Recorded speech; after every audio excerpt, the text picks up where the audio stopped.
Coming to you with 80,000 watts. We're playing the hits of the 70s, 80s, and 90s. A blend of what you want tonight. Is that how you're going to do that? I don't know. Why did you? We had it. I know. You start. Well, you start. You sounded like ravishing Rick Rude. Oh, okay. What's up, son? Oh, what's up, son? What's going on? Oh, my. We're goofing off tonight, just so you know. A little bit, yeah. But we can't figure out what we want to do. I think it's fine. We'll just roll with this.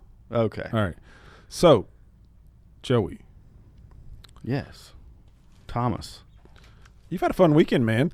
I've had an eventful weekend. I don't think I've seen you since, well, you were here Friday for a minute, for about 5 seconds. Yeah, wasn't here very long. No. I was covering and I was stressing because we had a little buddy that came in late to cover the shop. So actually closed the shop for a hot second. He said it was closed for 3 minutes. Okay, well, whatever. Yeah, but I was like, all right, dude. Moral of the story? Moral of the story. Don't be late. Yeah, don't be late. We depend on you. Yeah. So, I mean, tell me, man, you went to a second chance prom. Second chance prom. Right, what was this all about? Where was it at? What was it about? What was I only saw the pictures and you look like Justin Timberlake's D in a box. D in a box. Actually, yeah, I was trying to go with what I had. I wasn't going to go buy something to do this. So I actually still had a gray pinstripe 3-button suit. So I was like, what do I make with this thing? Where'd you get the chain? It's right here. It's the same one. Oh, okay. Yeah. I'm always rocking that, man. I didn't know. Yeah. The D-bag. Anyway, the prom. So it was a second chance prom, and basically, I don't know if it was a fundraiser, whatever it was basically for adults. They had dancing. They had a really good band. Had a bar, had a homecoming king and queen, and it was like 90s themed. So that's why how'd they come up with that? Timberlake. I don't know. How'd you go? Did you vote? Oh no! I think that part was pretty much rigged because who put this on? I don't know. Oh, you just showed up. It was at the Mule House in Columbia. Okay. Like 8 to 10:30, cool venue. something like that. I've never been down Very there. cool venue. It looks like a kind of an small old theater. I know that. Or it kind of looks like a church. I'll be honest with you. I think it's Blair Garner. He's an old radio personality on. Yeah. He renovated it from something. Yeah, I don't know if it's a church. It kind of feels like a church. I think it was. Okay. It was a church, yes. Yeah, because it had the stained glass. I've seen some of windows his and stuff. YouTube videos. I mean, when they were advertising it. Yeah. Is he famous?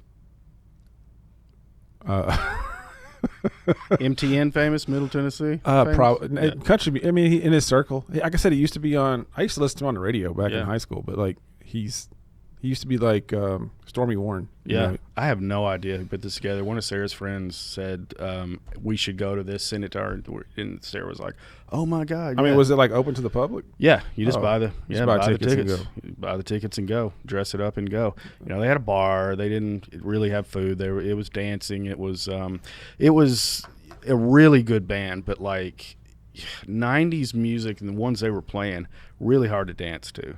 Like what were they playing? Well, it was just stuff that didn't have quite enough of a beat to like really, get out there and get down. You didn't do dances in high school, right? Well, I did, but I didn't do them at where I went to school. Yeah. Where'd you go to dances at? Well, I'd go to, Graves? Yeah, to places like that. So if they'd have one, I got invited, I would be there. What was your go-to? What do you remember about 90s? I remember a lot of slow dancing.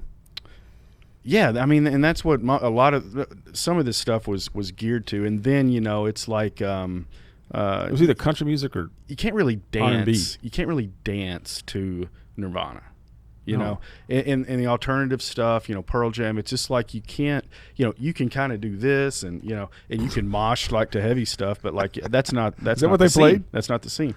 Well, it was a lot of that, and it was like Christina Aguilera, and, it's just, I mean, nothing wrong with it. Stuff I wasn't feeling, So if I'm going to get out there and cut that floor up. A few like dance songs. They always played a lot of those. No Hammer.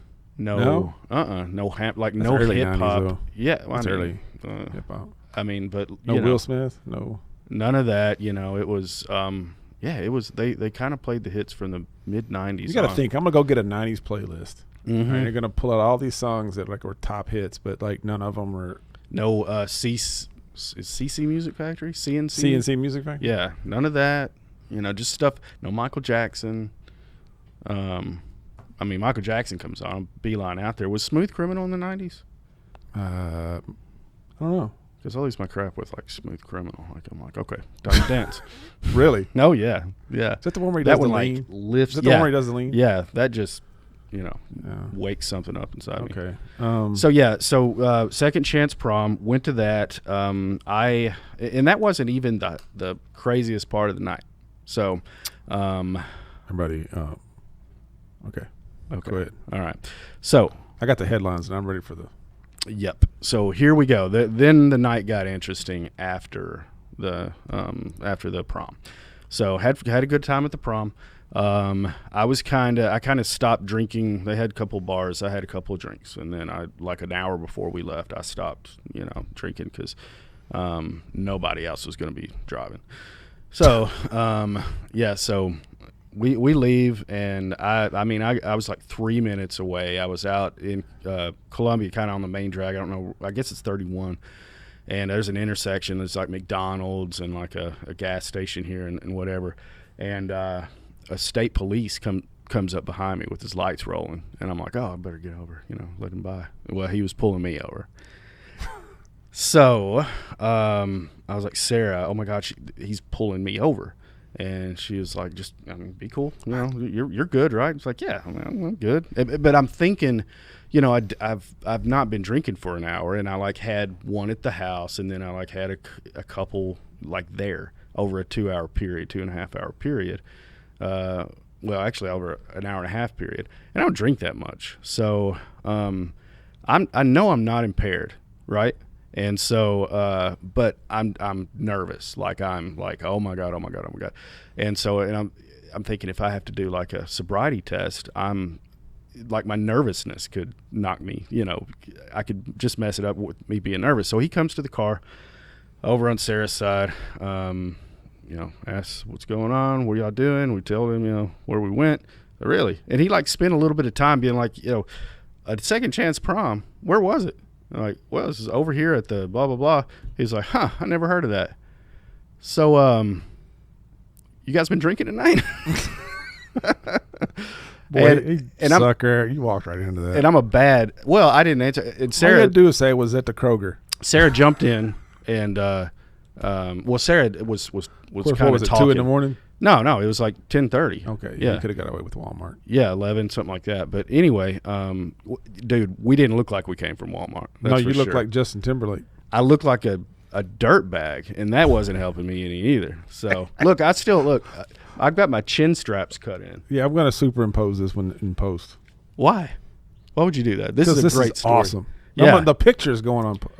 Yeah, okay. Yeah, I'll send those to you. That's fine. If I can airdrop this to back there. Yeah, it's a so I cut my chin straps in from the 90s. So it was definitely D in a box vibes. In fact, somebody came actually said that when I was there. Anyway, back to the police. And so Sarah's like, I've been drinking, but yeah, I was like, no, not much at all. He's like, when's the last time you had a drink? And I was like, and I'm a terrible liar. So I was just like, and I really didn't know. So let me back up. He pulled me over because I had a headlight out. Didn't know. And so that was kind of the whole thing, why he had an excuse to pull me over. Okay, we go back. And he's like, all right, buddy, step out of the car. So I, walk around, and I see there are 3 other state policemen there. Wait. Kind of standing in the shadows a little bit like this. All in the same car? Or they like multiple cars? Multiple cars. I only saw one. It's because you look like a drug dealer. Yeah. So I gotta find this picture. I'm sorry, I'm trying to find this picture, y'all. Yeah, I looked like a lot of things, I guess, that night. But so I'm out there, and he's really trying to explain what I have to do. And when you have 3 or 4 state troopers looking at you, and you're going to have to do this, and you're thinking, I've got to do this because, you don't know what you're going to blow on a breathalyzer test. I was sober. Like, I was fine to drive. Like, it was nothing. Like, I was being responsible. I stopped drinking, and I didn't even drink that much anyway. So, but I was so nervous, like anxiety was pegged out. So, I had to do, like, he spent a lot of time doing the finger thing where you follow his your finger with your eyes, and just real deliberate. It felt like it was 10 minutes. It was probably 3 or something like that. But, like, he would come down, and when he's right here, you're getting all those flashing lights in your eyes. And so, you're coming over here, doing all that. Seems like 5 minutes. Then he tells me I have to do the step, 1 foot in front of the other, 9, spin, walk back 9 steps, and count them off while I'm doing it. He's like, do you understand what I'm saying? I'm like, I understand what you're saying. So I do that, and I think when I did the 9 steps, that was cool. And I think I was probably trying to sell it a little bit. There we go. So I spun a little too much, and I didn't lose my balance, but I almost did. And then I walked the 9 back. And then I had to do the lift your foot up parallel to the ground. Touch your nose thing? I didn't have to do that. Didn't do anything with my hands. But I had to stand on 1 foot, and I had to 1,001, 1,002 count to 23 without, falling. Of course, this leg over here that my weight was on was just like it was like just teetering. And I thought, great. I didn't fall. I didn't do anything like that. So, but dying inside, man. I died a death about 5 times during that whole ordeal. He's like, all right, sit on your bumper. And I was like, okay. So they go back and they have a conference. I'm sure they're running my stuff. Got a clean record, nothing. I don't even have speeding tickets or anything in a long time. So yeah, knock on wood. So, I'm just, dying another death while I'm waiting on these guys to finish their meeting. And he comes back with my license and registration. He's like, I don't think you're impaired. It's like, just have a good night. Get that headlight changed out. I was like, okay. So I got in the car and I was just like, I've never had that level of anxiety. And I was like, oh my God. And Sarah was like, yeah, good job. I was like, oh my God. So anyway, we left there. I couldn't sleep. Like I was my anxiety just stayed with me all through the night. Like I figured it was an adrenaline crash. No, it wasn't a crash. I thought it would be too. I was tired. Like yeah. And so you saw what I looked like there. That was boy band, D in a box. Is that the first time you've ever done that? Yeah, that's the only time I've ever done it. Oh. And I felt like things, because I'd heard like you could be like sober like me and still mess up, and then do a breathalyzer and you blow something that's I don't think they do breathalyzers anymore. They don't, because I was terrified. I don't know that for 100%. Not here in Tennessee. I know in Georgia they had some issues with it. Oh really? Oh man. So they're not accurate or something. Yeah, and then I got up the next morning, brought Roger here, and went to Mayfield. How was Mayfield? I don't remember. You remember that? Mayfield was fine. Yeah, Mayfield was good. I texted you earlier because I drove around town right as we were leaving, and I was hoping to see, everything was cleared, but like nature had taken back over, like grass had grown, not sod or anything like that, but it's just like, you said that and I'm thinking like these post-apocalyptic movies or TV shows where like the vines and like maybe not vines, but it was growth, and it had taken over, like it comes in from the edges or whatever, and stuff coming up through the middle. Talking about like downtown, and even the houses and stuff that were cleared. And I know it's summer, I know that stuff happens, but it's just like, it's rained a lot lately too. I was like, it's hard to believe how fast nature takes over something that was there 100 years. And it's like, where was it again? They need to mow. It's really weird. But they're having a hard time getting FEMA money. Like they've gotten like 5 or 10% of the FEMA money that they're supposed to get. So would they think they were going to stroke them the entirety of that all at once? Well, I don't know what they thought, but that's still a long time just to get that little bit of amount of money. Well, you need a lot at first, Usually, trickle it out. I think I don't know, man. It seems like in those type of natural disasters, man, it takes a while. Look at New Orleans; they're still recovering. Dude, that was like, yeah. I mean, that's what, 15 years ago? Yeah, I guess it was 16, 17 was Mm-hmm. it? 05, I think it was. Well, yeah. 04? If New Orleans can't get the money in, then yeah, Mayfield's it's not going to be good. No, I mean even Joplin, Missouri still. Well, that was a decade ago. Yeah, but they're I think they've kind of got the blueprint for how to do that, and I think actually people reached out to the leaders there. They would Mayfield, have to. Yeah, to do that. Yeah. So they said the only thing that really tied them up were people arguing about codes and stuff like that, and it's when you have people on like city councils that have special interests that are real estate people and stuff like that, they don't want codes being changed if things have been easy for them, and stuff like that. So they like arguing and stuff like that was what the people from Joplin had said that really was the biggest hindrance for them, and probably FEMA money. But these people are going to fight over where that money goes. So. Oh yeah, totally. So yeah, I brought back some Mayfield Messengers, dude. I love them. And I've actually thought about getting a subscription to this for us and have it mailed here. This is one of the things Weekend Comics, because I didn't know they did these anymore. I thought that was just a thing that I think they just do it on the weekends though. But they only do. That's they don't do a paper every day like they used to, right? It's just it's a weekly. Yeah. So Dennis comics, the Menace. Yeah, Dennis the Menace on there. I couldn't believe it was Dennis the Menace. Garfield, like some of this stuff I've never heard of, but. Wait a minute, let me see. I've heard of Curtis. Have they got Blondie? You got Dilbert, Garfield, Baby Blues. I've never heard of that. Beetle Bailey. These are all the old OG ones. Beetle Bailey. What is that? High Family Lois, Circus? Funky Winkerbean, Hagar the Horrible, The Lockhorn, Sally Forth, Zitz. Never heard of Fort Knox. Wizard of Id. I used to love Wizard of Id. Yeah, that's pretty good. Let's see what's on the back here. This is actually a pretty good comp. BC. Oh man, I love BC. Basically, you have to get a subscription to the Paducah Sun to get it. I think the Mayfield Messenger. I think no, maybe not. I think their Sunday paper. Well, they're owned by Paxson Media. Yeah, and they own both of them. So Mayfield's good though. The reason I went is because my dear mother turned 84. Birthday, Miss Patty. Yep, she turned 84, and we had almost the entire family, which is so rare to come in. And yesterday, and who was missing?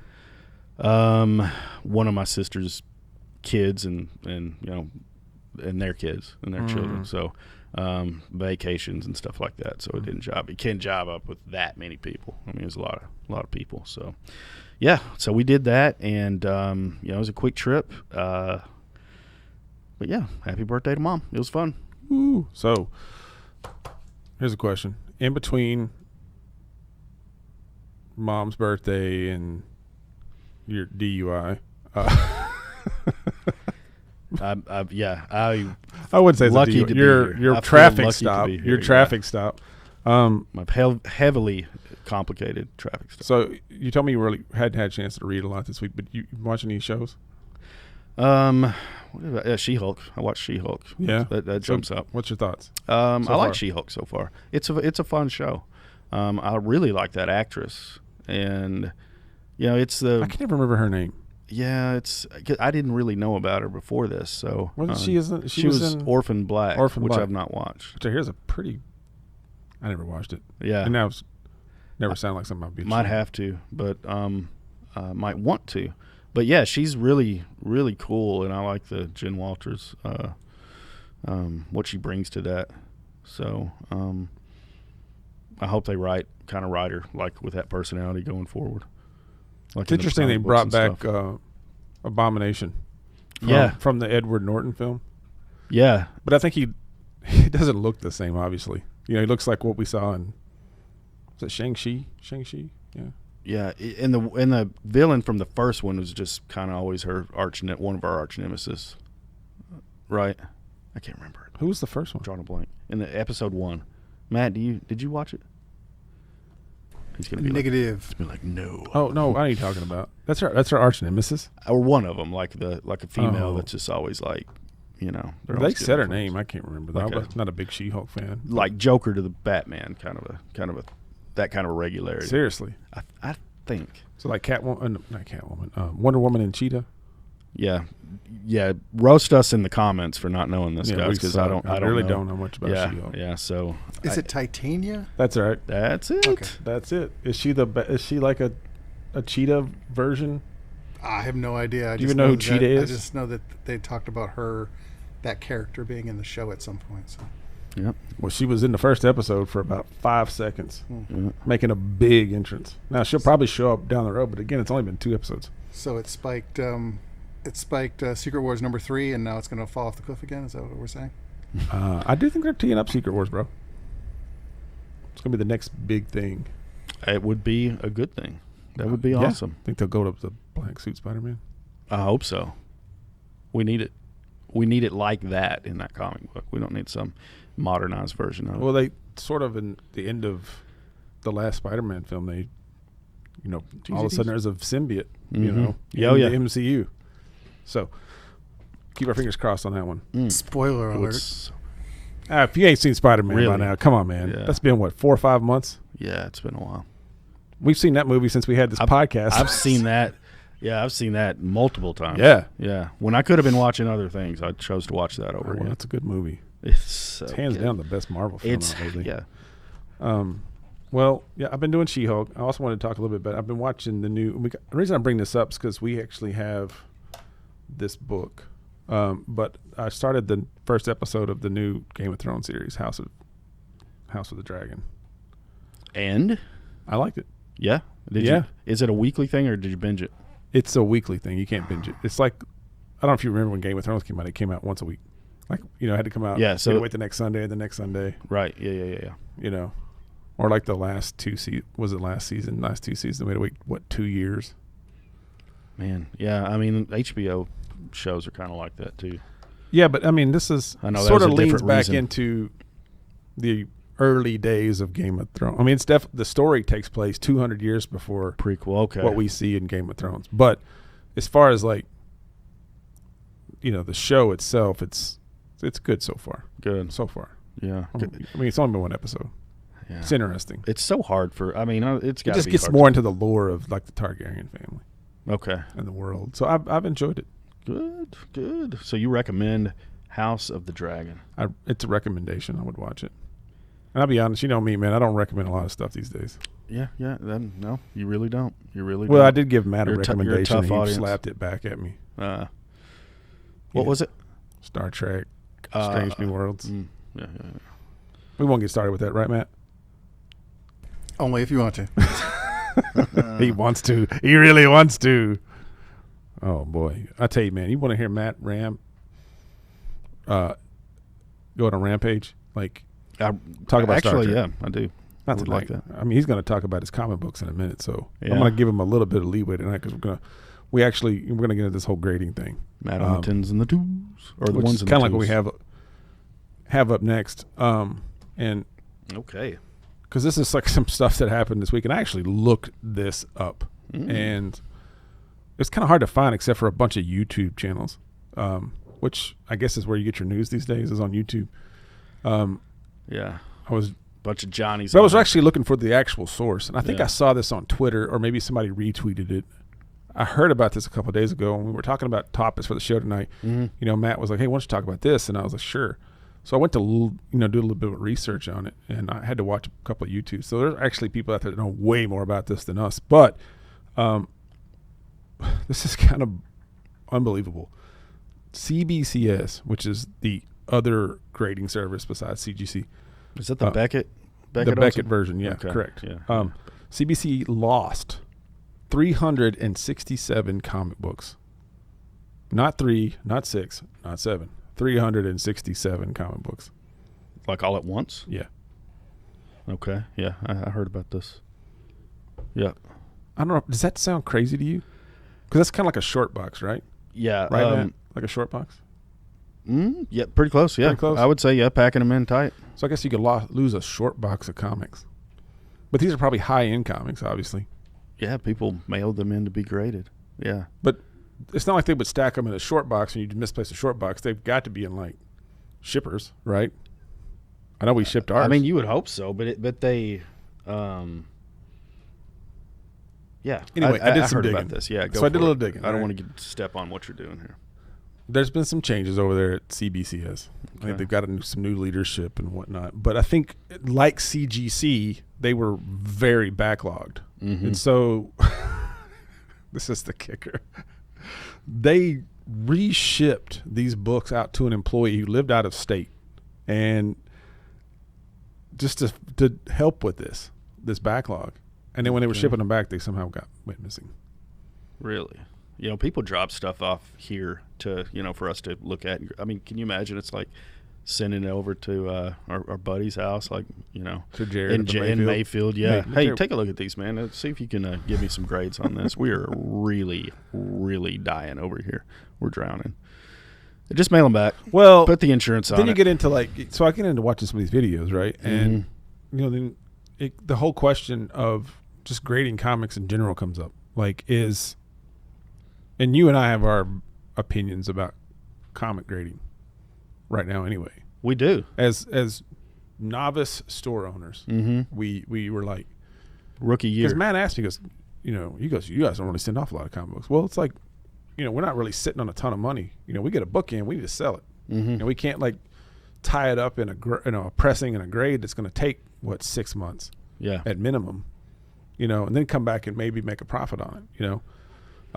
I mean, obviously that's the idea, and if if that dude had given us, that kid had sold us that, I can't remember the issue number, but that first appearance of Falcon. Yeah. I would 100% sent that off. Totally. Yeah. That would have been worth it. Yeah. All right. Because I would be shocked if that didn't come back 9 or higher. Yeah, it was unreal. But it was unreal. Because I thought it was fake. I thought it was one of these reprints, but it wasn't. Anyway, to answer your question, I just think, Can't believe you sent it to, what? A work at home person. Yeah, they just. Yeah. First of all, I'm kind of I don't know who that person would be in another state, by the way. Yeah, that's what I'm saying. Like, because he works for him, he's in another state. The job is to what's he doing anyway if he's in another state? That's a good question. Yeah. Is he doing logistics? I don't know. This come in, this came out. I mean, I don't know how that works. I mean, I don't know what the process is once it lands at a place. Well, I mean, CGC you send it to Sarasota, Florida with CGC. Yeah, but it comes in the mail as are they carefully unwrapping the box and they take it out and they go, okay. And they've got the white gloves on and they're just sort of with a flashlight, looking at all the. Do you know how that works, Matt? Oh, how CGC's process works? Yeah, once it actually lands at CGC or CBCS, do you know the grading process? Obviously, there's this. They're gonna people who. It goes into a vault. Who went there to for 4 months. Sounds like, but these people obviously went to comic grading college, which I think is what CG stands for, and because when we get books, it's pretty subjective, and what I think is a 6, somebody else is going to think is a 5, because I'm trying to get more money out of selling it, and they're not wanting to pay. And we can argue over it, or we can pull out that little over the street comics grading guide and go through the process, which is a little difficult to read anyway. It is a little bit, yeah. So it's but how do you do that in a book? That's tough. Well, I think I think it's like anything. You do this enough, you're going to be able to look at a book and say, yeah, that's what that is. So this is what. And then, most people that come in here aren't really arguing with us, and we're not. Also, if anything, you said it one time, we're a little hard on our grades, sometimes. I would say, yeah, but also depends on the book. Now back to the original question: how do we feel about comics grading? Honestly, I could take it or leave it. I don't about to say it's a big fat I don't care. I don't care either. It's not a thing. I understand, what the attraction and why people do it, the different reasons. With me, it's I feel like I'm kind of on the outside. I just read my books. I throw them in a bag and a board. And, because I've been thinking about this a little bit. I'm just more of a reader, and the stories and as not much of a collector. If I get on something I really like, I'll say, yeah, I do want to collect that a little bit. But it came from me just reading it. And that's where the wanting to collect it comes in. But I've never felt I've had good books and just never thought I want to send this to get it slabbed. And slabs look cool. Well, I think if you're going to display it, obviously you're going to. You got your little man cave set up, and you want your key books or your specific covers that you want to display. I'm sure. How many slabs you got, Matt? Besides this one that's over in this box.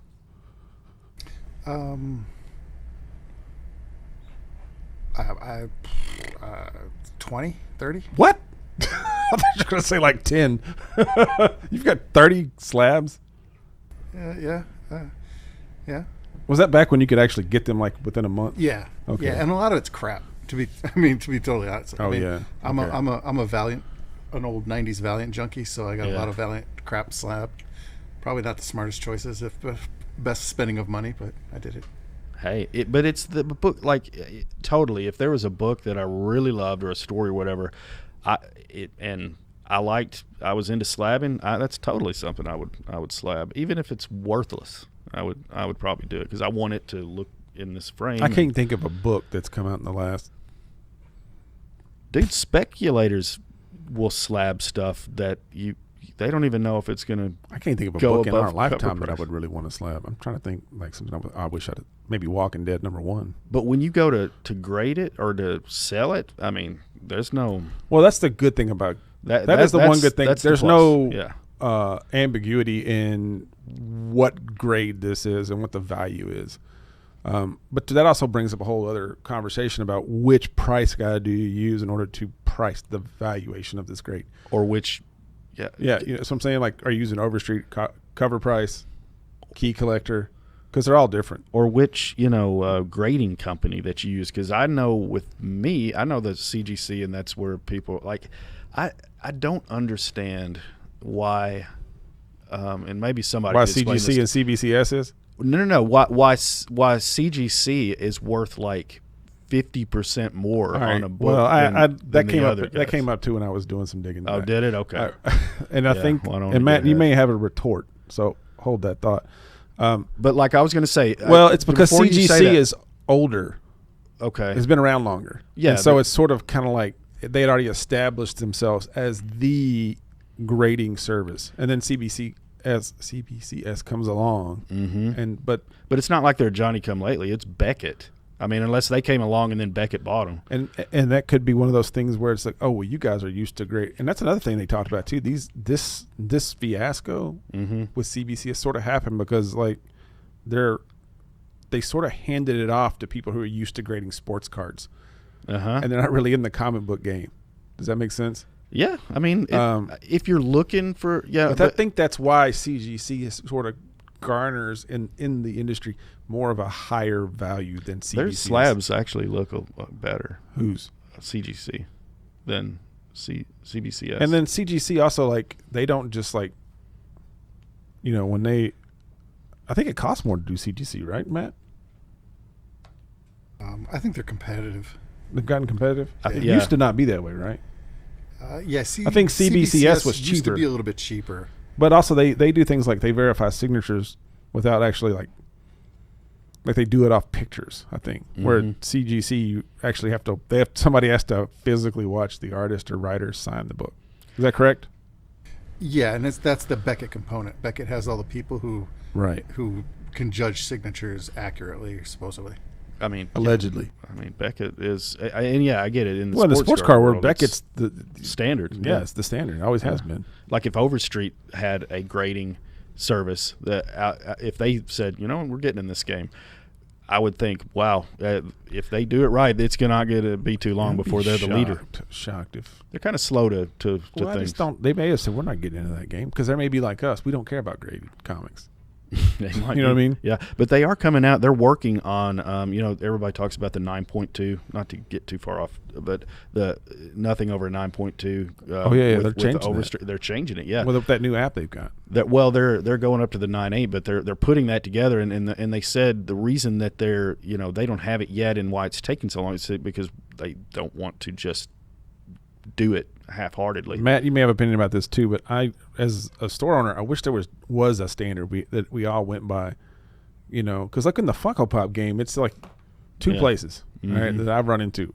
A lot of people use PPG, Pop Price Guide, or Hobby DB, but places like that I've run into in Georgia, like Plastic Empire or Steel Collectibles, they use eBay. Sold items on eBay. When they're buying and when they're selling. That's how they price them. That's how they, Well, that's the way a lot of people price comics. Well, and then they maybe back because with HobbyDB, it's sort of an algorithm that sort of takes every. Well, with comics, I meant they I don't think that exists in comics. So I may be wrong. I don't know. No. What I'm saying is eBay sold. That's the way a lot of people come up with their pricing with books, and then they cross-check the price guides or whatever to see kind of. Oh, it's not vice versa. I don't. I mean, I'm not saying it's. I just wish there was an industry standard that everybody followed, because like here in this shop, like everybody goes, "Oh, I looked at cover price and this is what this is," or you go to somebody else, "Oh, this is what's on Keys," I just wish they. I know and Keys for me is a whole other basket of Cobras. Like I don't even want to talk about that place. That thing. Well, although it did help us sell all the Star Wars. I've books. said this with Pop Price Guide, and hit me in the comments if there's information I don't know, but like it seems like, and I know it's proprietary information and there's competition, but like if there's a like they're pretty vague about how they source this information and come up with these prices. And I know auctions and eBay and stuff like that is a part of it, but they get pretty vague outside of that as to what, like in Key Collector, like all these things use cover price, use to come up with their pricing from all these data sources. They're pretty vague about that. So I just, that's something with me personally. It's just like, well, okay, but where are they getting the information? How do they know? Cover price is a lot of like graded stuff, and it's like, okay, and you'll go down and look, oh, this is a 9.4, 9.8, and it'll show what it sold for on a certain date. And they're like, well, and when people look at that, they're like, that's kind of gets in their head as to what the value is. I hear this term a lot: fair market value.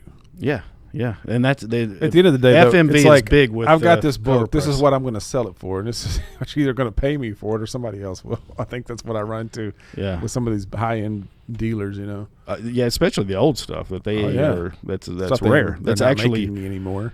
Yeah, it's got the I'm not making it anymore tax. Right. Exactly. and it's a or not I, but they, I guess. But that's real value. Like if this is a real version of this is rare, and there's not a lot of them, and to find them in good shape even harder to find. That's true value because of rarity. A lot of these other places, especially with the modern stuff, nothing's like rare with the modern stuff. And when you see something on Key Collector that's came out yesterday and it's at $45, it's like, but why? I know it's got the first appearance of somebody's step niece and nephew. Yeah, was it really Star a Wars step niece and nephew? That's what it said. Not like just this is their niece and nephew. It was a step. It was a by marriage type of a scenario with that, Thomas. Pretty crazy. And it sold the books. It sold them out. I even bought second. And that's fine. I even got second printings of that. But if I'm buying it, I'm like, okay, but, and I think there's a little bit of a conflict of interest with Key Collector. I'm not trying to crap on Key Collector, but just, they get money from shooting people over to eBay. And, They do? Yeah, referral. Yeah, because they have those... an eBay button that you push and it shoots them from Key Collector to eBay. It does. Yeah, I don't think I've ever messed. So that's some home cooking right there, bro. That shows you how much I look at that. Gotta thing. be. I think I look at the keys of the week just so I can know how to label the books on the shelf, but that's about it. Yeah, I probably should look at that more. Probably losing money. Before we jump into the next thing, dude. Oh, I want to say one more thing on that. CGC's, even if it's a tertiary company that's less money to slab it. If I want to slab one, I'm probably going to go with the one that's going to cost the least, because I don't care if it's worth this much more money with taking it to this company. If I can get it back quick and it's in a slab and the slab looks good, and I'm just going to put it on my wall, I don't care. All right, Matt, this is your chance. You obviously like the slabs. All right. Why? Why do you like the slabs? Oh, I just like I do like setting a value, even though it's all personal collection stuff. I do like knowing what it is. You know, I can look at a book and say, it looks like a 9.4 to me, but to have it by an official person's saying this is a 9.4, 9.6, whatever it is, I like that. I totally get that. Plus, I also like protecting it. Yeah. You know, once I put it in the slab, it's generally protected. For the most part. So, unless you drop it off the shelf. Well, there's always that. Yes. They still sold it. So But you can have it re-slab for $10. Yeah. And you have to wait a month. Speaking of slabs, and Matt got a package from ye old Danny Nunez. Old Danny. We're going to see what it is. It has a little thing. It's Nunez. Yeah, it has a little accent. It's also got like some Italian writing on here for Geely. Italian? All right, so It's going to be fancy. Matt says he thinks this is at least, he's hoping this is at least an 8.5. Oh, you cut the tape. We don't know. He doesn't know. He's allowing us, to unbox it. All right. There's just one of these in here, right? Very well packed. Yep, just one. I haven't set a book off in 2 years, I don't think. What do you think it's going to be? I really hope it's an A5. If it's anything higher than that, that's gravy. Where did you get this book? Here? Off your shelf. We sold the other one, right? Yeah, he's going to just destroy our whole argument here Well, because it's going to be a 9. I didn't know you took advantage. You sent this off on your own? Yeah. You could have sent it off with ours. We did a whole I didn't know you were doing that. Well, we got to pay attention. Just so you know, we did a whole. We offered to some of the other customers here. We sent off. This was back when CGC offered the George Perez signing for private signing for George Perez. We all gathered our George Perez faves and sent them off to get them signed. Then, of course, George got sick, and then eventually he passed away. So they asked if we wanted to have Marv Wolfsman sign it, which he did, but it still got the nice George Perez little picture on it. So this is one of those signature series books with the yellow label. And Matt, hate to tell you, bud. Uh-oh, that doesn't sound good. It is an 8.0. I think that's a little rough, man. I remember you buying this. This was actually in better shape than the one that I sent. Oh, really? Yeah. It had some pressable defects. I paid for pressing. I'll have to look at it. I wish they would. I don't know what they're going to say, but I don't know. Gosh, I mean, this thing is. If this is an 8.0, and I've sold books, I mean, I don't know, man. It's like, I don't want to say that on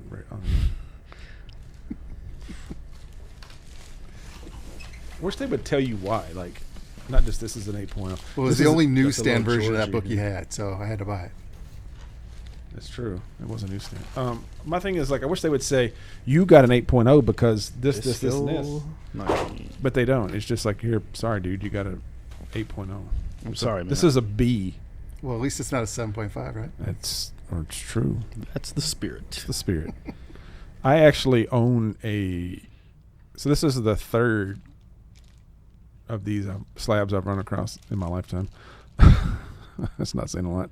But I actually own a copy of Tales of the Teen Titans number 44, 9.2. Which is the one that the other Teen Titans that you have slabbed with the insanely great cover? Oh, I don't know. It's like one of the original Titans run. I don't remember the issue number. That looks fantastic in a slab. I think. Well, that puts a shine on that thing. I think it depends on the cover art. You know what I mean? It's you're gonna slab. Are you gonna slab? That's one of the best covers I've ever seen.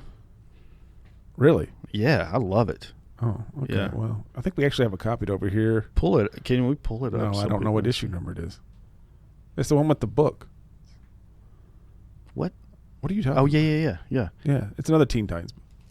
The one with the big, colossal stone.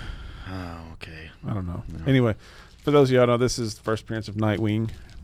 Most of us do know that, but anyway, I digress. All right, Matt. Congrats on your 8.0. You got white pages at least? Let's see here. I got to take my glasses off to read this.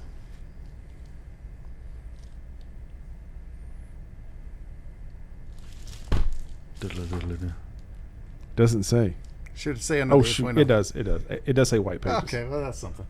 Sorry, I looked in the wrong place. I actually saw something too, and maybe you know about this more than me. But is CGC they're removing label notes, aren't they? Yes. Why? What's the right? Is it just too much work? I don't know. But that's more ambiguity, It's right? very controversial. Yeah. It is controversial. Very controversial. Like you could send in your Hulk 180 without your value stamp and not get the green label. That's. You gonna bring that to the comic swap on Tuesday? No. Okay. I don't think so. All right. What's Marv Wolfman's signature? Well, this can be show and tell too. This comic swap that we have doesn't have to just be a swap. I brought a slab last month. We should rename it show and tell. And I've sold it already. No. One I brought last week. Oh, you still have it? Yeah. Okay. The first silk. Yeah. Nobody wanted it. Oh, that's right. Well, nobody wanted to pay for it. It's not that they didn't want it. They didn't want to pay for it. That's usually what it is. Speaking of hot books, all right.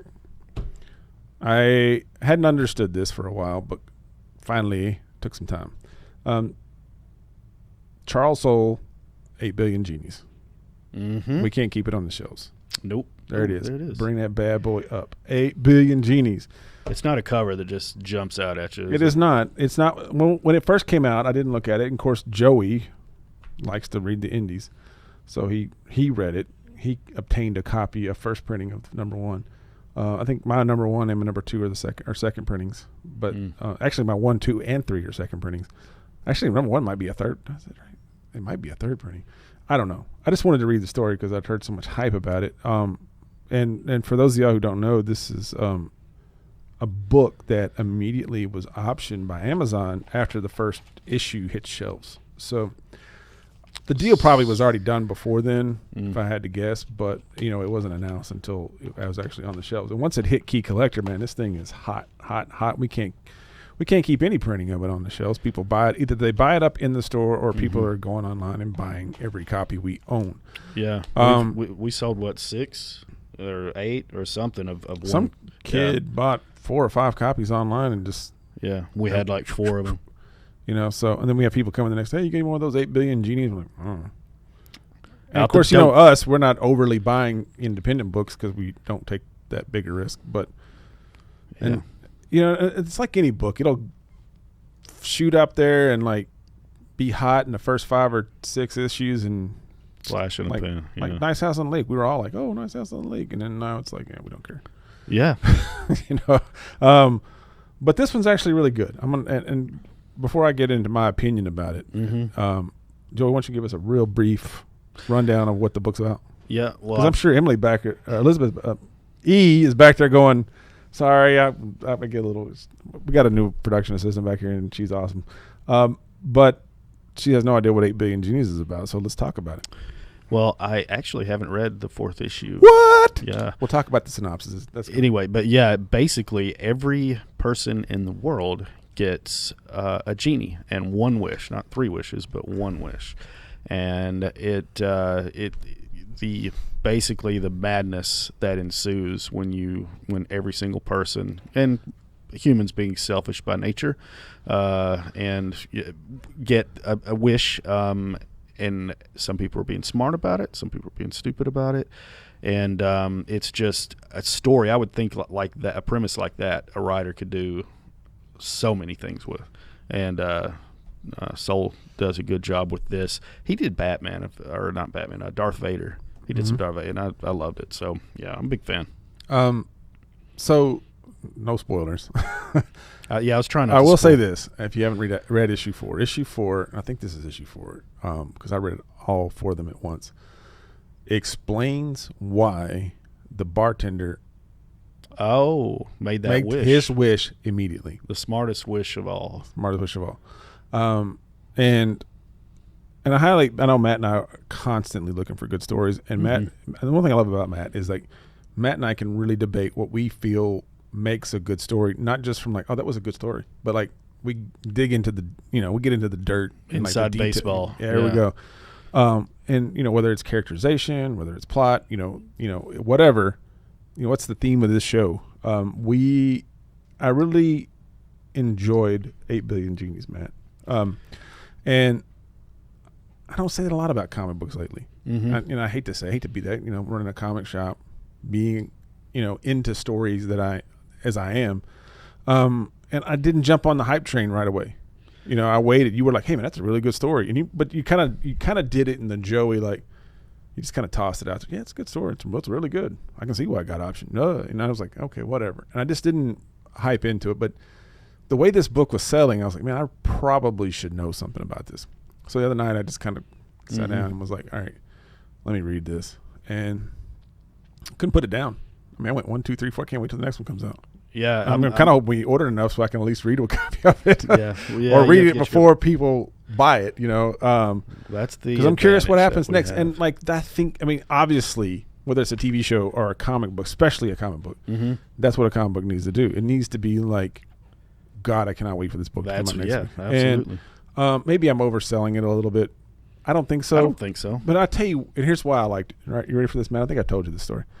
The reason I like this comic book is that Soul explains a story of your actions have consequences. And not only do your actions have consequences, but the actions of others affect you.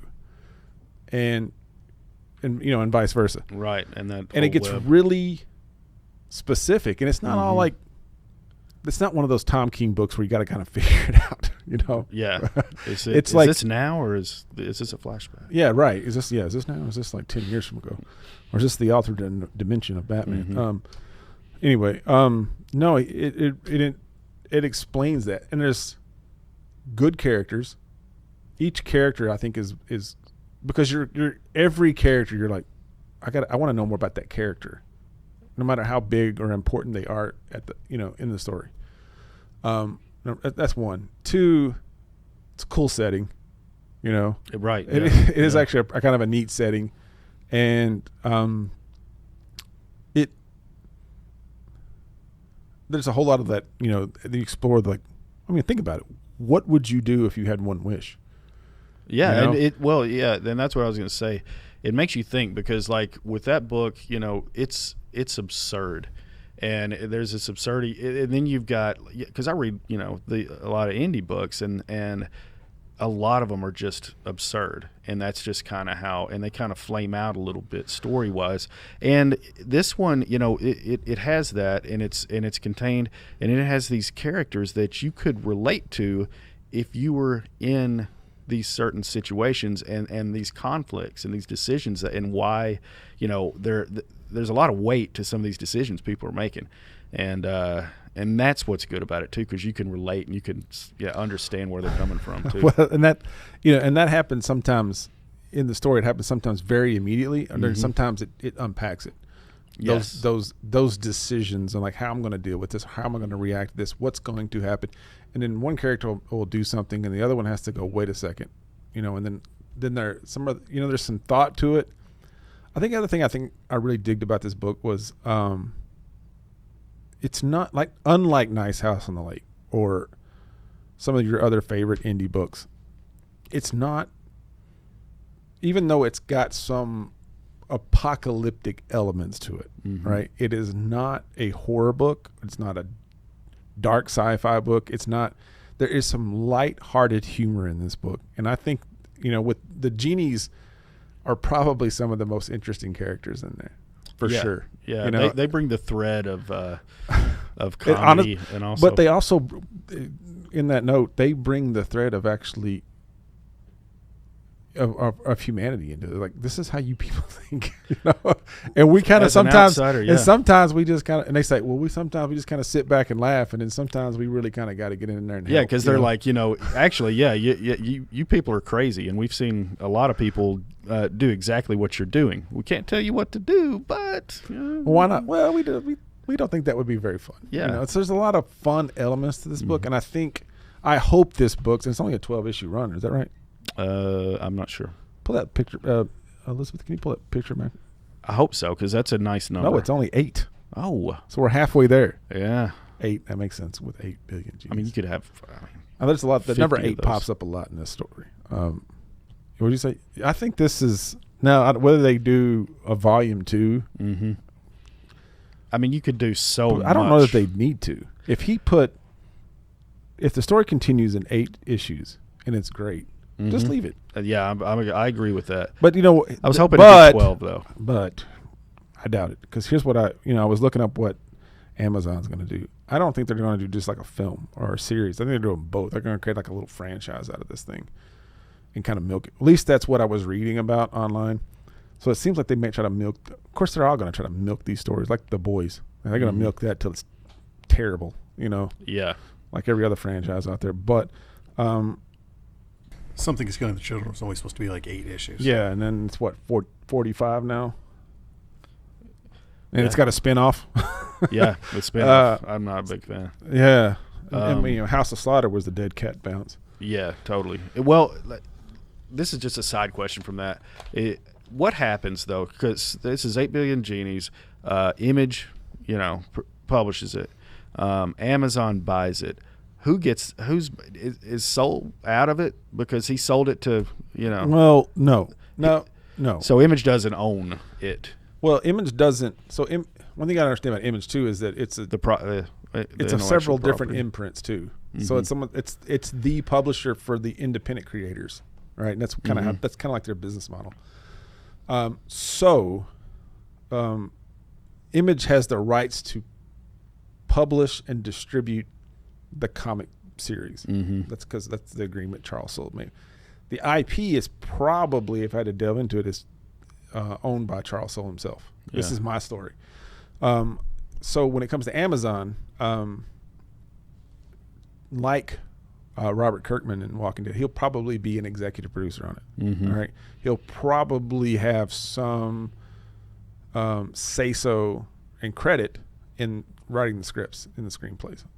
He'll be like a consultant. However, when it comes to swapping, when you cross mediums from comic books to screen, you're going to have to bring in people that know what they're doing in a moving visual medium, all right?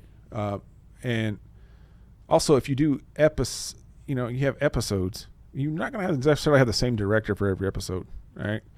And then that's rarely the case anymore. It's not like a movie where yeah, Peter Jackson directed all 3 Lord of the Rings films and The Hobbits. It's not how it's going to work.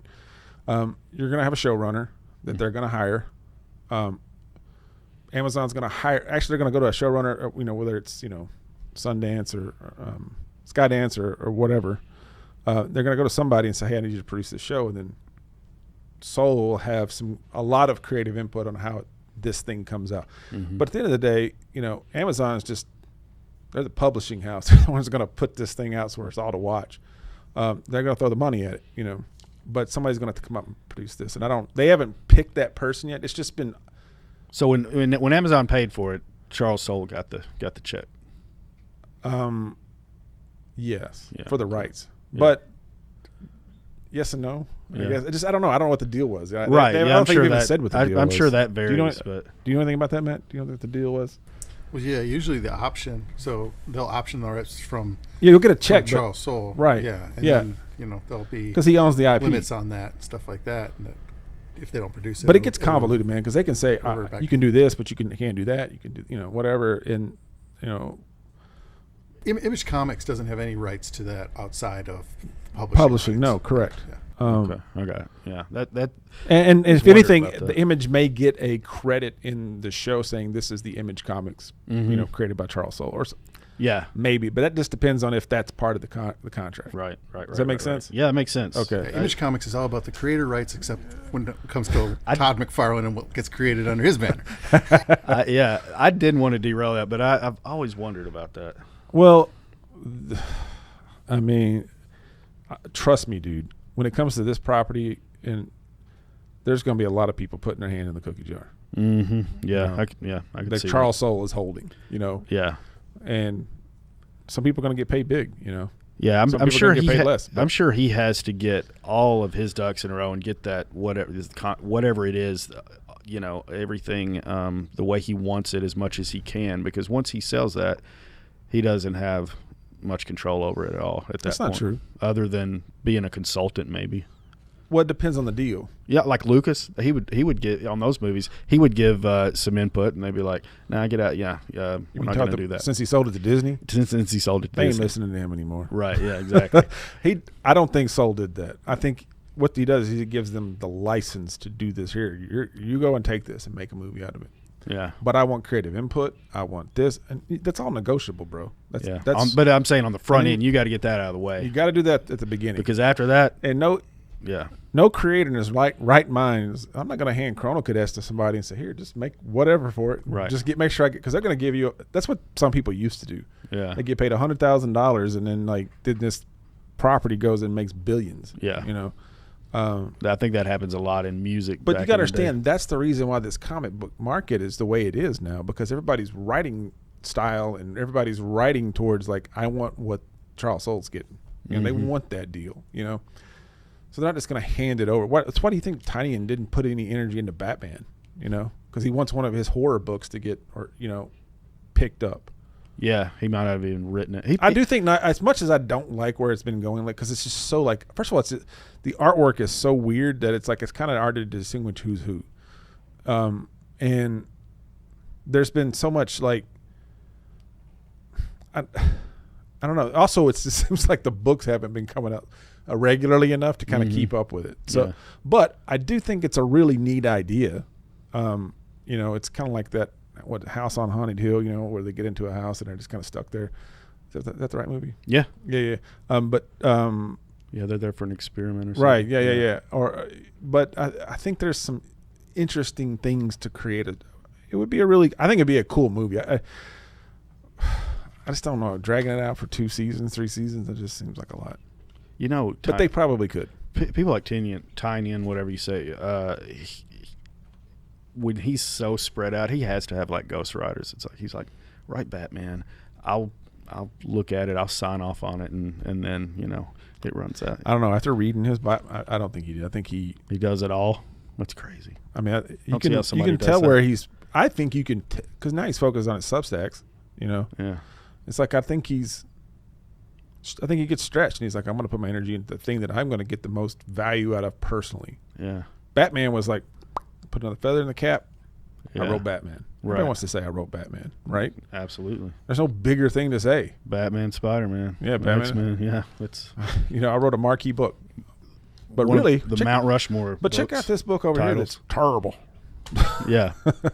And he's got a ton of books. When he was doing Batman, I think he was doing 5 or 6, maybe even 10 books. Yeah, he had a lot going on. He had a lot going on. And they're always guest writing on series or adding things to it.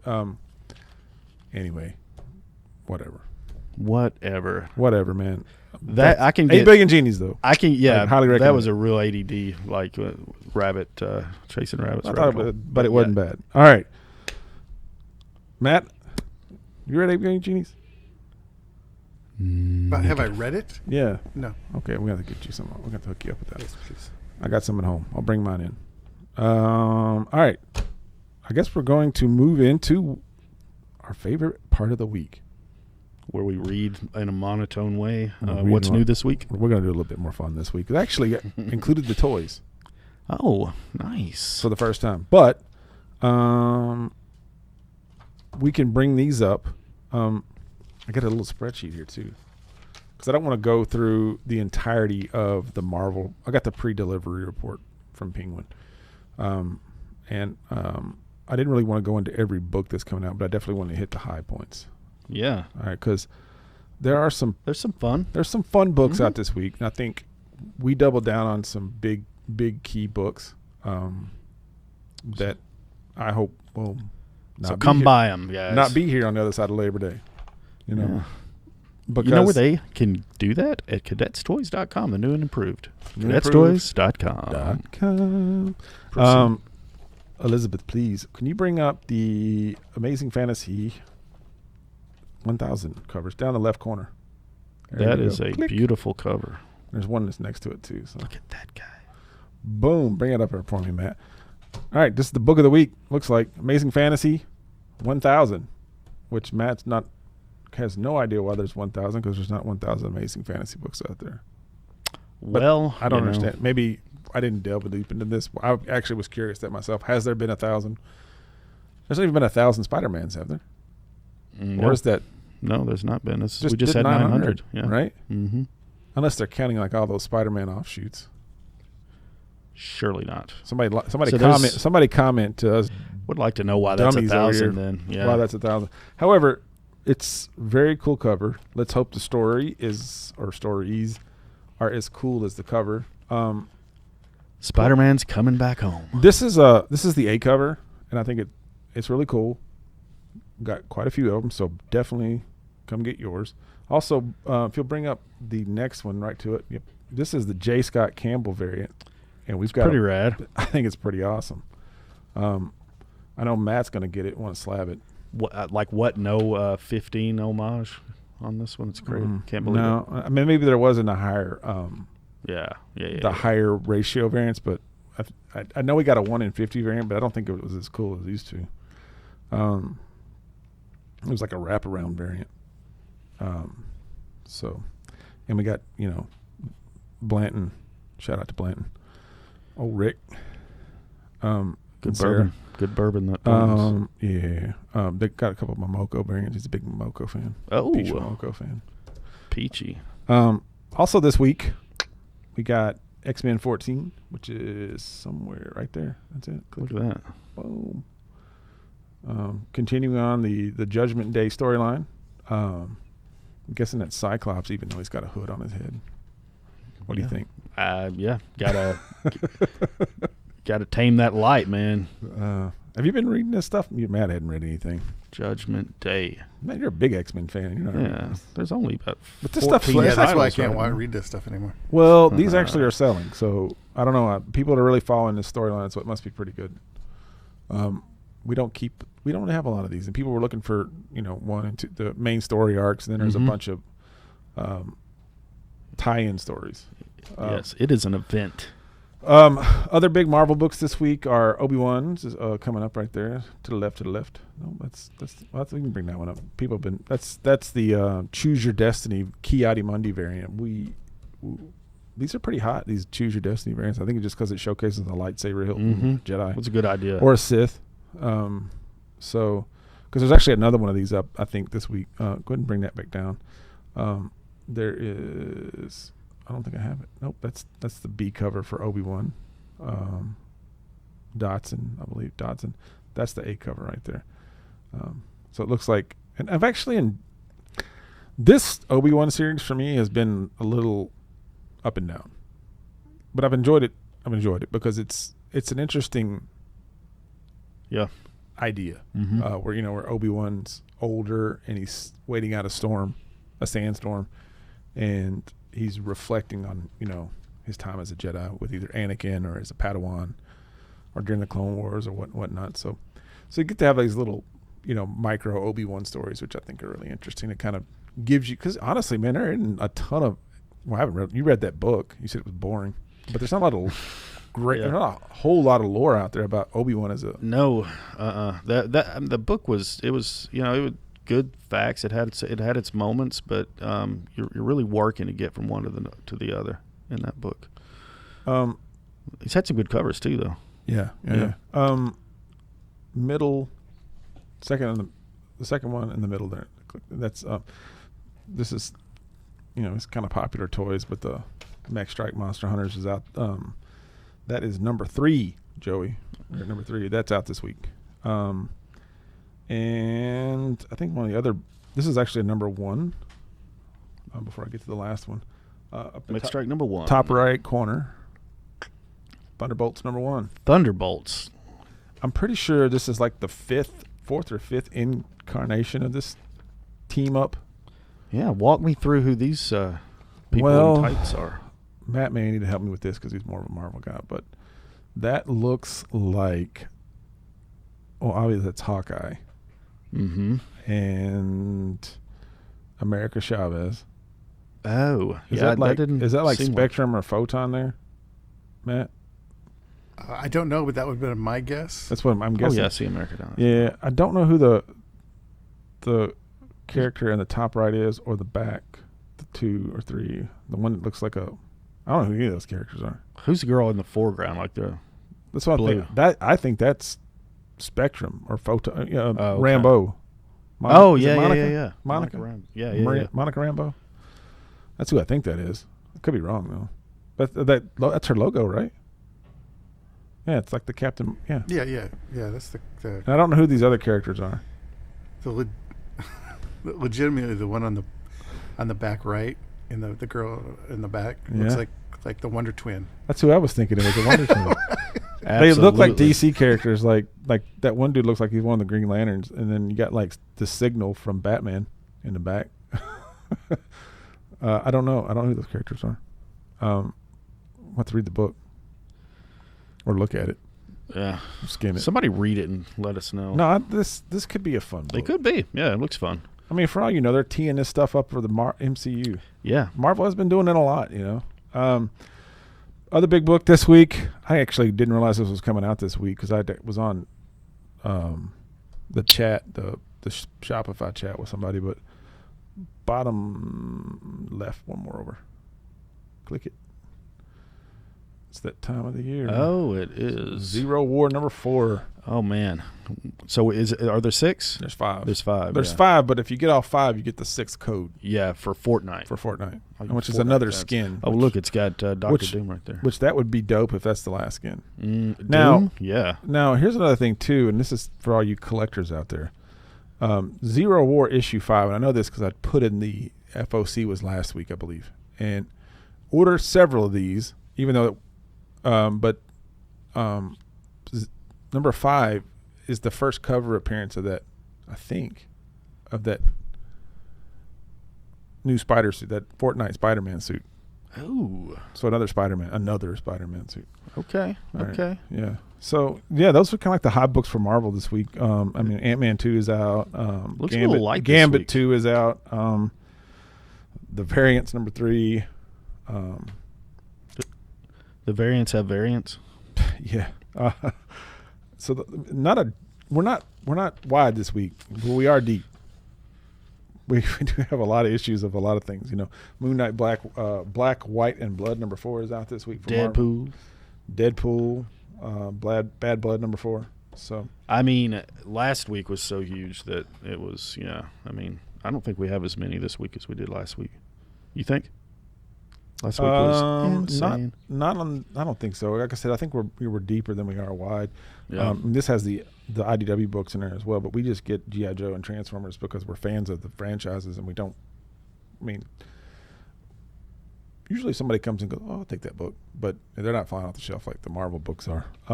But I looked at the Diamond. We may have to pull previews up. We'll get the Diamond in a second. But Diamond doesn't look real big either.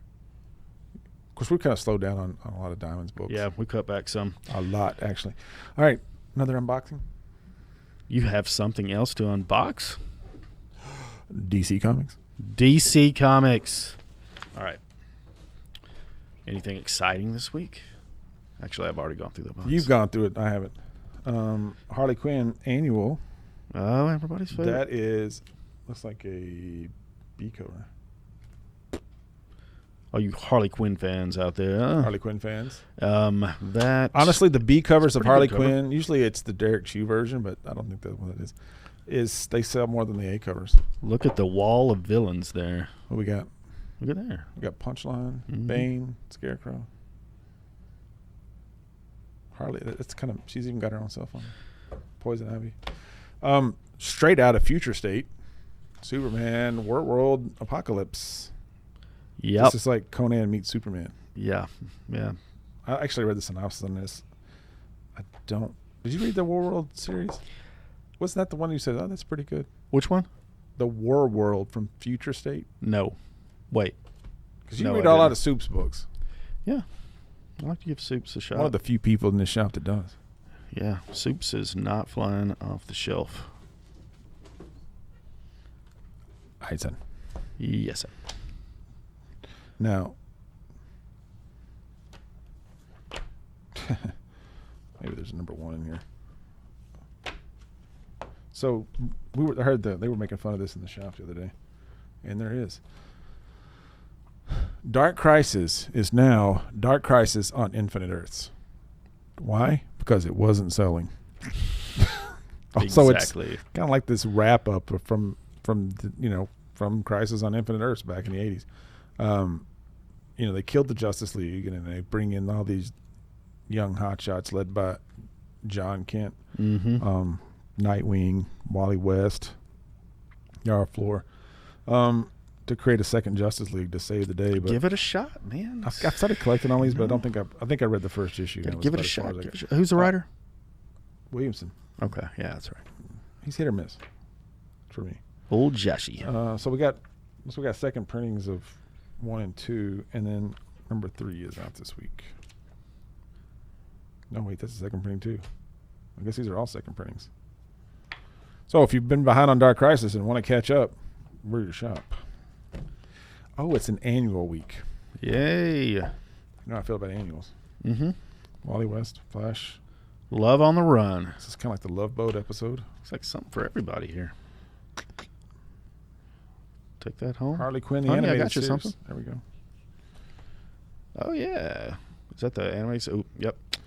This is actually a pretty Parental cool warning cover. on those. Oh, yeah. Is that a Jim Lee? Well, no, I don't think Jim Lee did this. Oh. Yeah, he did. Did he? Yeah. Okay, yeah. It's the homage to Hush. Yeah. That is a good-looking cover. More Superman. Yeah. Don't know about that one. Do not know. We'll get into these in a second. Yeah, I saw those. I was like, man, okay. Tommy knows something. Knows something that I don't know about this Forever Forward. I don't. I'll tell you why I picked that book. Did we just get this? Is this a body bag? Yeah, it should be on the shelf. Sling it. All right. Got some kids' books in. There's another one of these things. Didn't you order that for somebody? Probably. Whoever ordered this, it's here. Kids' books, Batman, mystery case book. That looks fun. Looks fun. Yeah. We'd have bought that when we were kids. Totally. Batman 89. Yeah, it's a cool cover. Cool cover. Cover by. Uh-oh. It's my girl, Yara Flor. Joel Jones. Is that an annual? Yep. It is an annual. Wonder Girl. I think this is actually... There's like 18 Wonder Girls. It's not. There's only 3. But every one of them I think are pretty cool. They all have different personalities, different backgrounds, different, like... They should do like a whole Wonder Girl team. Yeah. I read her the Future State stuff. I haven't been there since. She's, you know. And more Harley. More Harley.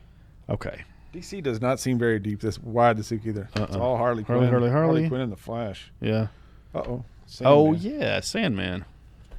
Sandman. People are watching that show on Netflix. Nightmare Country. Man, gets caught up here. That's a big universe. That's Dark Sandman. Crisis. That's it. Yep. That's it for DC. Not a big week for DC. It's probably good because it's a holiday weekend. Well, it's going into a holiday weekend. Just leave these on the table because we got to put them out tomorrow anyway. All right, so didn't buy a bunch of these, but I bought a bunch of covers. I think these are your books, Joey. Probably. That looks Phantasmagoria from Black Caravan. Sounds good. Have you been reading this? No, I have no idea. Is that not it's number one? Oh, okay. Yeah. Okay, so this is like something you'd like. Oh, it's black and white. Right? You said you were into horror, right? Yeah. Okay, cool. Phantasmagoria. You can Just check it. Rolls off the tongue. Yeah, this is a crazy picture that's got a dude with his stomach eaten out and somebody burning in a fireplace next to it. Oh, good deal. Like, who thinks this stuff up? I don't know. It's nice bedtime reading. Yeah. So, Abigail, we're going to read the story of Phantasmagoria. West of Sundown. Is a small intestine. Are you reading this one? I started it and then I fell off. West of Sundown. They've got great covers, but the artwork is very interesting. It's actually a cool title, but I haven't been. It looks like a vampire. That's what it is. It's a vampire story. I do love this homage cover. Mm-hmm. It's cool. All right, so Forever Forward by Scout. I don't really get a lot of Scout books, but Interesting. There you go. Bring that bad boy up. Interesting synopsis. It's basically a group of people that kind of like get sort of sucked. They keep getting pulled into the future, and I don't think they can't find their way back. So it's just forever forward. Honestly, I just thought it looked like a cool title. I really like their logo. I wish I'd have come up with something like that for Chrono Cadets. Personally, a little jealous. But it's in the vein of the. I like these time travel sci-fi books, so I may check it out. Yeah, I hope it's good. Didn't get a ton of them, so if you want to fight me for one of them, that's fine. But guess what, though? If you love it, you got every cover. I got 3 of the covers. 3 of the covers. Yeah. Well, yeah. So there you go. I mean, it looks interesting. Looks more interesting than that. I've been thinking about doing like a little little short every week that is like the books that you definitely didn't read this week. I like that idea. It would be stuff like that. Yeah. What do you think about that, Matt? Yay, thumbs up, thumbs down. It's a thumb up. It's a thumbs up. Got Matt's seal up. What about you, Elizabeth? You got an opinion on that? She said, "Yeah, let's do it." She said, "I'll hold the camera." Good sport. Yes. All right, Elizabeth, can you pull up? Swipe over to the interwebs there. Actually, you can pop up. You're going up. Top up there in the middle. It says new releases. Click that bad boy. All right, we're gonna scroll up. Florida man, I missed that one. And then where it says view all right there, click that bad boy. This is the image books out this week. Nick at night. We got some more Ant for you, buddy. Are you still reading that? And then Joey's favorite book, Astro City Volume 2 is out. Which one? Astro City. Oh yeah, man.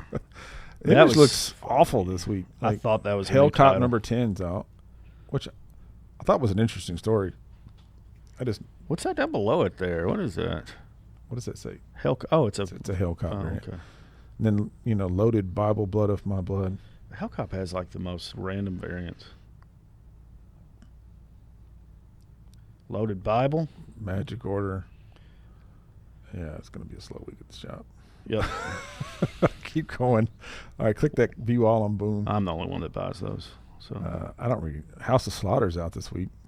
Yay! Yay! All you House of Slaughter fans. There is a Power Rangers Unlimited Death Ranger #1 coming out this week. Who knows if we ordered that? We didn't, but we can order it for you. Vampire Buffy. We only find them when they're dead. I actually enjoyed that book, but I lost it. I lost track. Man, yeah. I think they went on a hiatus, and I just got sidetracked with this store. So I think that just kills momentum of stuff because just like with Nice House on the Lake, man, they did that. Yeah, that does. Well, like I said, they're writing too much crap. Going down the Dark Horses there. Click. That's all we got. Breakout. Minor Threats. I don't know. I didn't read that one. I wanted to. Patton Oswalt. Oh, you did? I wanted to, but it sold, and I didn't get a chance. We probably could order. They all went to pulls. We talked about IDW. Yep. Look, there's Picard Stargazer, Matt, #1.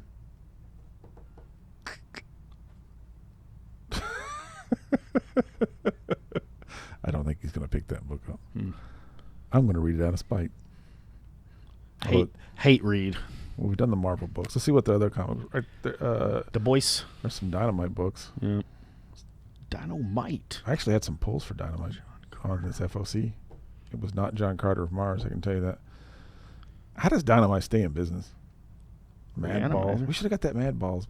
Like Reanimator. Red Sonja keeps them in business. Is that right? Vampirella? The stellar writing of Red Sonja. I don't think it's stellar writing. I don't think it is. Kick-ass art. Yep, it is that. Whoa, look at that one. Well, hey, keep on going. No, keep going. We don't got kids that watch the show. All right. The kids are asleep by now. Let's see. Well, they're going to watch this on YouTube. Looks like we may have ordered some of these manga, but I don't know, man. I don't think we're going to be crazy busy. There was a validating point in this week. I don't know if you were here, but there was a big manga fan, and we were like, hey, are we getting the books that we need to be buying? And I was here. Okay, yeah, he was naming off these. Like, yeah, we buy those. So. Well, I actually, I didn't realize Chainsaw Man had gotten picked up for a show or an anime, or they're putting an anime out. So I went back and ordered like several of the volume ones. so that we have them if anybody wants to watch the show and want to jump in. This stuff is. That's like there's your printing pentagram of horrors. Yeah, number 4. I got that. I'm gonna. Is that in here? Yeah.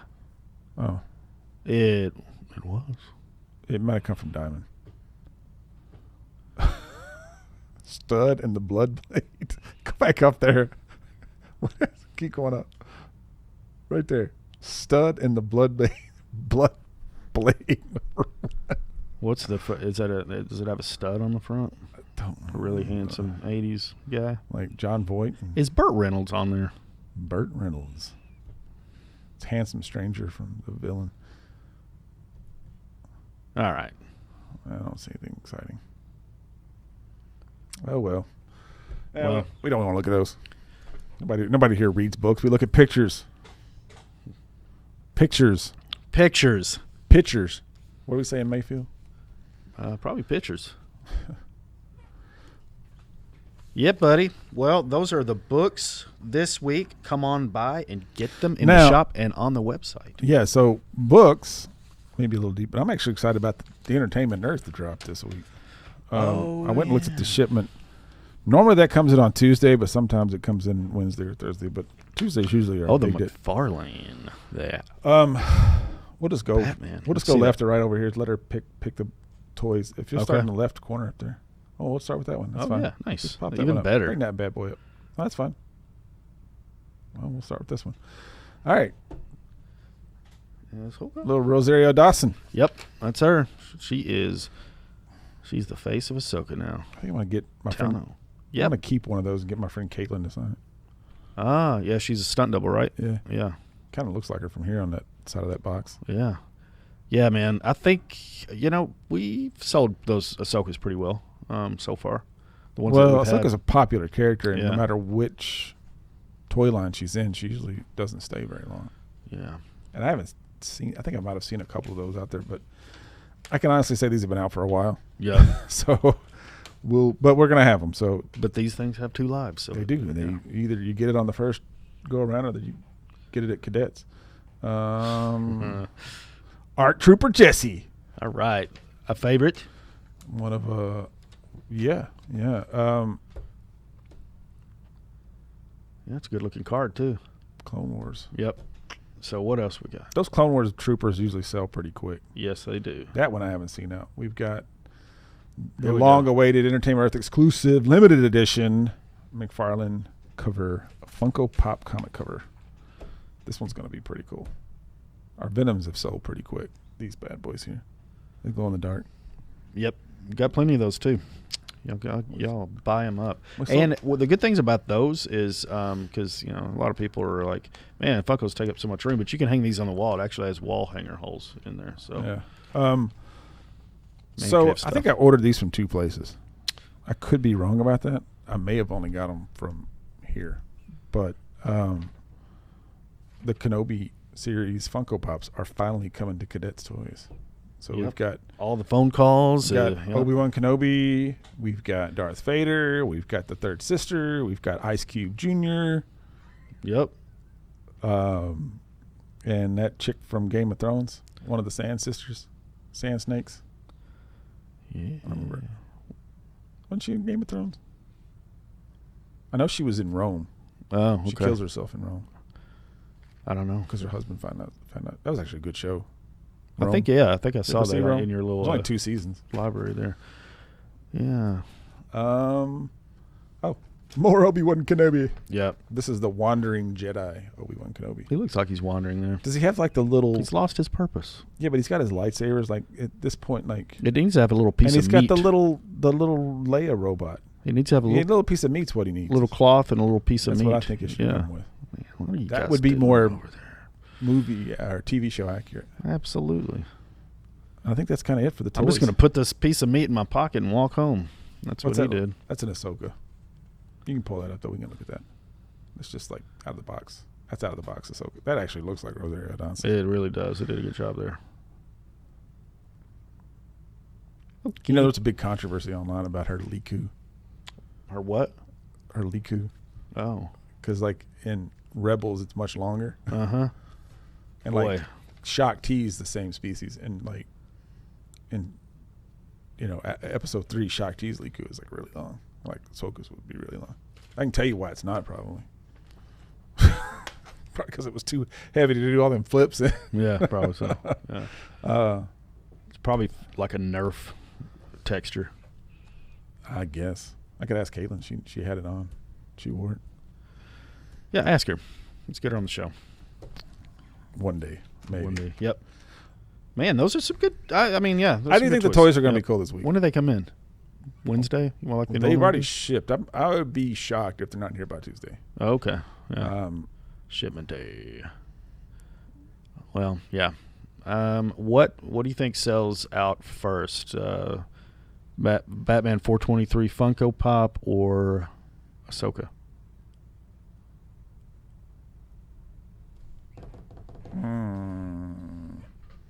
Honestly, I was going to say the Obi-Wan would probably sell out first. Oh, okay. Wow.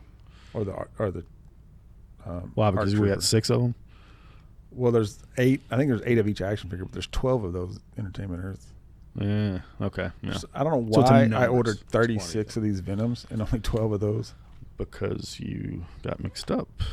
No, I think I ordered these first and these second. For some reason, these came first. But like when we ordered all those original 36 Batman, is a big. That's a case. That's 3 cases. Case. Yeah.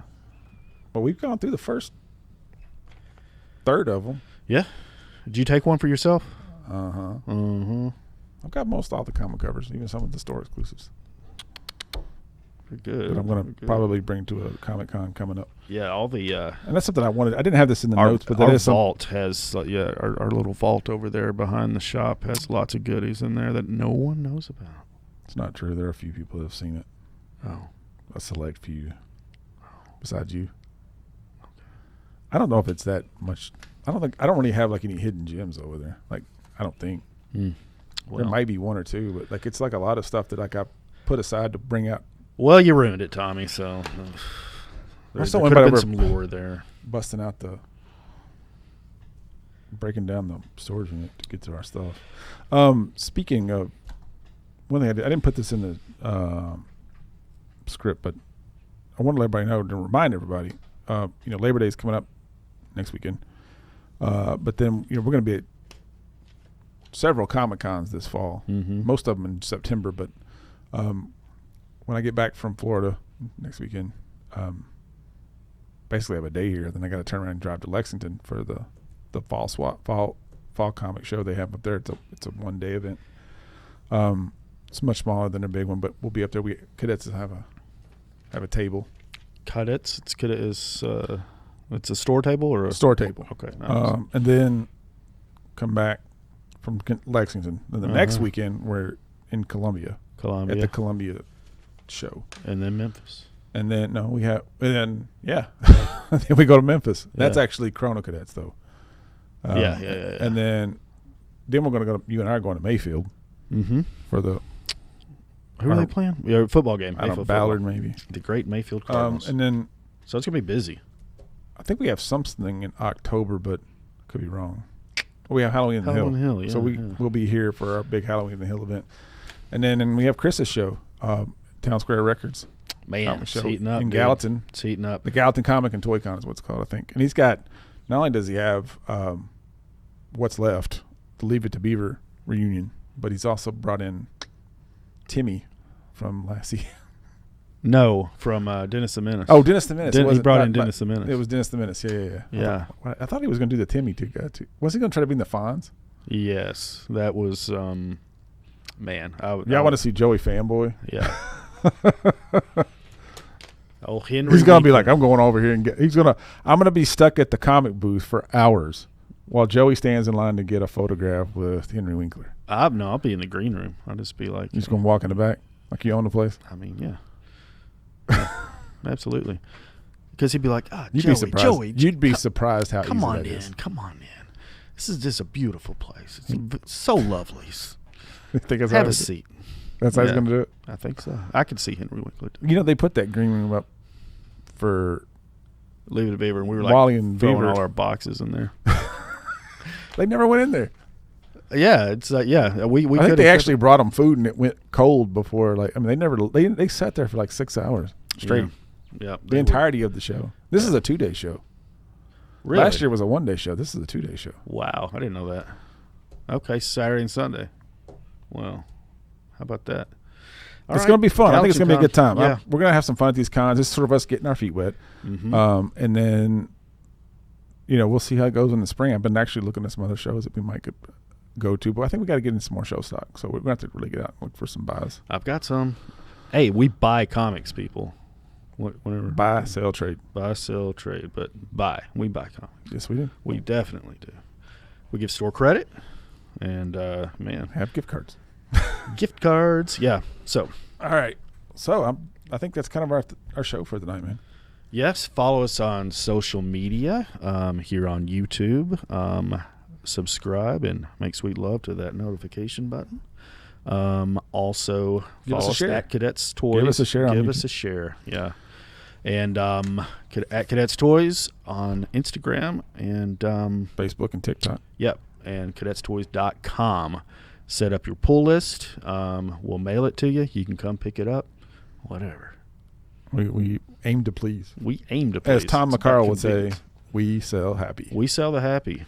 And we know people need a little happy in their lives, Thomas. Absolutely. Yeah. What are the tag team belts here? What do we have? Our tag team. Those weren't my favorite tag team belts from the Rockers. Never won that. That was our childhood. Shawn Michaels and Marty Jannetty. Mm-hmm, that was our. Watched a lot of matches. They just never couldn't. They got close a couple times, but they never won the tag titles. Yeah, a lot of these. And of course, Shawn Michaels went on to be the. He had a good career. He that did. Guy. What else? Is there anything else? Oh, Chrono Cadets. We got anything? Oh, give it a plug, Joey. Yeah. Chrono Cadets, our very own store book written by Tommy Ruth and art by Zach Wilcox. It is available on our website. And something for the kids, fun, time travel. It's also historically accurate in some ways. And you can check it out there. You can read a little bit more about it at chronocadets.com. And it's good. It's going to get picked up. I just know it. Just got to get it out there. It's going to be on Amazon. Yeah, well, it's already on Amazon. The book. So, Chrono Cadets, the antagonist is trying to manipulate time travel for his own selfish reasons. And our group of kids. And Junker, you've seen Junker on all of our marketing. We love Junker. They're going to put a stop to it. So, Chrono Cadets. That's the really quick synopsis. That's pretty good. Okay, good. Thanks, man. Because Tommy's like, good God. No. You're better than I am. I have a hard time selling myself. Hey, this is the hits. We're playing the hits of the 70s, 80s, and 90s. On WNGO WXID in Mayfield, Kentucky. Mayfield. The time is 9 o'clock. Oh. That's good, Joe. Thank you. Well, all right, man. I think it's going to be a fun weekend in the shop. Y'all come by and see us. Yeah. We're going to have some cool books out this week. Maybe not a lot of them, but there are going to be some very specific cool books. Obviously, some cool toys coming in. And guess what, guys? You just never know what's going to walk through the door this week. We've had a lot of people reach out to vintage toys. We've got an awesome Pee Wee Herman doll out there for the right buyer. And this Hulk, we will sell it to you. We will. Buy Hulk smash. Yep, I like that one. He looks good. So, that's it, man. That's all I got. Oh, also, Comic Swap is this Tuesday. I was going to do it Wednesday, but I decided Tuesday. I asked everybody, and they said they didn't care. But Tuesday, because Wednesday I need to pack and get ready for Florida. Tuesday, Comic Swap, 6 o'clock, 6:30. What time we usually do it, Matt? I can't remember. Also, Comic Show and Tell. Comic Show and Tell. Bring the heat, boys. Flex those slabs. Don't be bringing those dollar books in here. Scary. All right. All right, son. All right, son. Bye, son. Bye, son.